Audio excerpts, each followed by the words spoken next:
Now, being now afraid to live alone in the ancient house on the moor, I departed on the following day for London, taking with me the amulet after destroying by fire and burial the rest of the impious collection in the museum.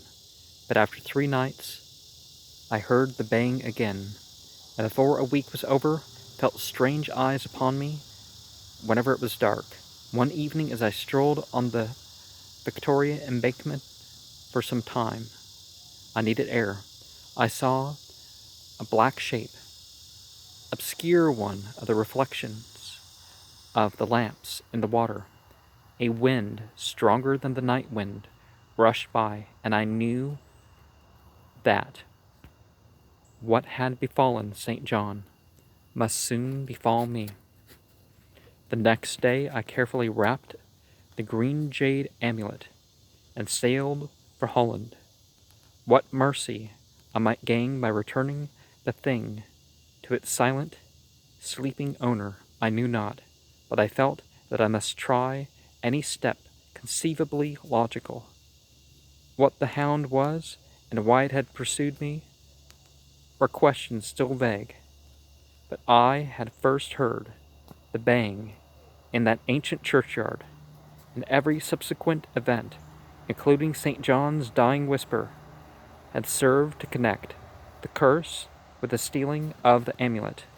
Accordingly, I sank into the nethermost abysses of despair when, at an inn in Rotterdam, I discovered that thieves had despoiled me of this sole means of salvation.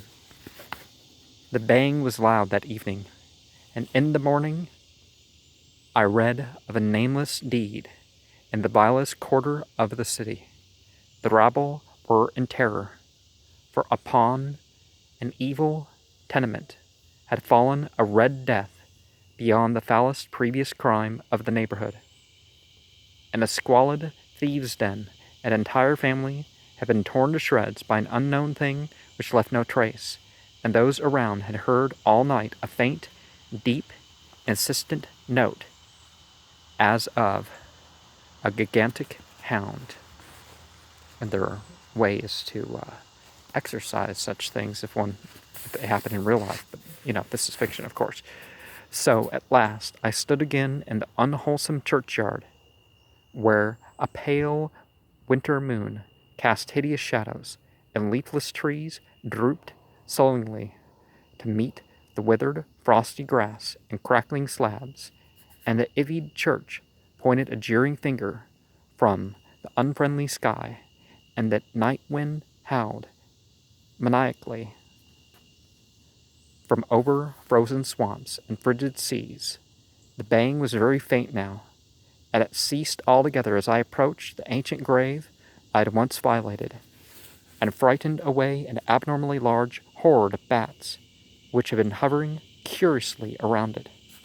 I know not why I went thither, unless to pray, or gibber out insane pleas and apologies to the calm, white thing that lay within.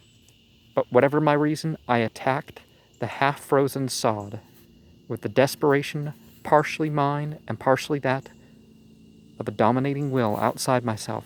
Excavation was much easier than I expected, though at one point I encountered a queer interruption when a lean vulture darted down out of the cold sky and pecked frantically at the grave earth until I killed him with the blow of my spade.